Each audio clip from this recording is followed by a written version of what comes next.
ভূমি, তোমার ডিপার্টমেন্টে নতুন ভর্তি হয়েছি, তোমার ক্লাসেই পড়ি। আচ্ছা, কলেজে সুন্দরী মেয়েরা এলে তার দিকে ছেলেরা তাকাবে, তার সাথে কথা বলতে চাইবে, এগুলো ভীষণ কমন। যাই হোক, সবাই বলছে তুমি নাকি ভীষণ ডিসেন্ট, ভীষণ সিনসিয়ার, তুমি নাকি আর চোখেও কোনো মেয়েদের দিকে তাকাও না। হ্যালো অভি, সবাই অনেক কথা বলেছে তোমার সম্বন্ধে, আমি কিন্তু প্রথম দেখেই তোমাকে বুঝে গেছি, তুমি mister perfect.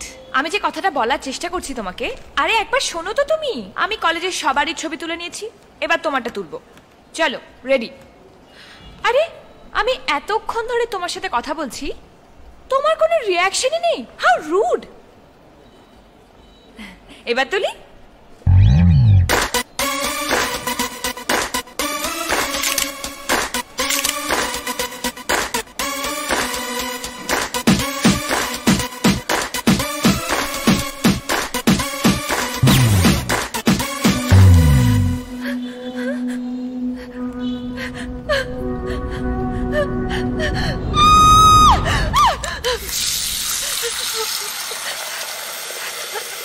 Julie, Julie, Julie, আজ আজ অভি আমায় কিস করেছে।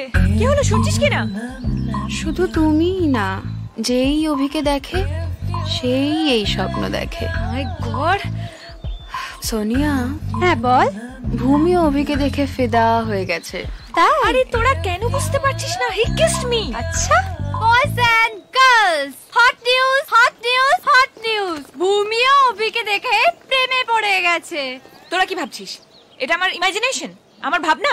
No, first stage of hallucination. মানে এটা একটা মানসিক রোগ। কি বলছেন স্যার? এই যে অভি তোমায় কিস করেছে তুমি ভাবছো, অথচ আদৌ তোমায় কিস করেনি, এটাই হ্যালুসিনেশন। স্যার বিশ্বাস করুন, আমায় কিস করেছে। কেউ দেখেছে? না স্যার, এমনকি ভূমিও দেখিনি। তুই কি করে জানলি? স্যার, সাধারণত যখন একজন অপরজনকে চুমু খায় তখন চোখটা বন্ধই থাকে। মুখ বন্ধ। সিরিয়াসলি তোমাকে দুটো প্রশ্ন করি, তুমি যখন খুব খুশি থাকো তখন তোমার কি করতে ইচ্ছে করে? স্যার, অভি আমায় কিস করেছে।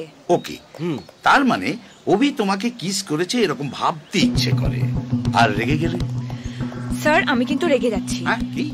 স্যার আমি রেগে যাচ্ছি। ওকে, সেটাই তো জানতে চাইছি। তুমি যখন রেগে যাও তখন তোমার কি করতে ইচ্ছে করে? কিছু ভেঙে